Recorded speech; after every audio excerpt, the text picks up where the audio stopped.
Hi hello welcome to lucky litti పప్పు channel. ఏం లేదంటే ఈవినింగ్ వర్షం పడ్డది కదా, ఇంకా పిల్లలకి వేడివేడిగా ఏమైనా కావాలి అని చెప్తే ఇంకేం చేసేయాలంటే పాయసం చేసి ఇమ్మన్నారు. నా దగ్గర అయితే ఏమేమి ఉన్నాయో అవి నెయ్యిలో ఫ్రై చేసుకున్నా, అదే ప్యాన్లో ఇంకొంచెం నెయ్యి వేసి సేమియా కూడా ఫ్రై చేసి పెట్టుకున్నా. ఇంకా పాలు పక్కన పాలు పెట్టేసుకున్నా, పాలలో షుగర్ వేసుకున్నా. ఆ పాలు మసలేలోపు 5 యాలకులు తీసుకొని రోట్లో సన్నగా దంచుకొని పెట్టుకున్నా.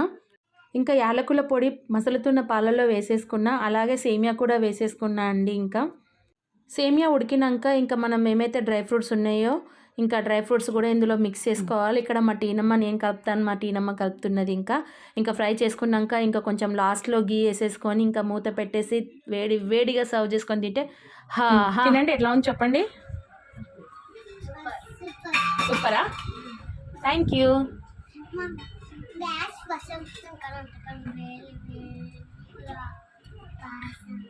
ఒక లాక్స్ ఎక్కువ మమ్మీతోనే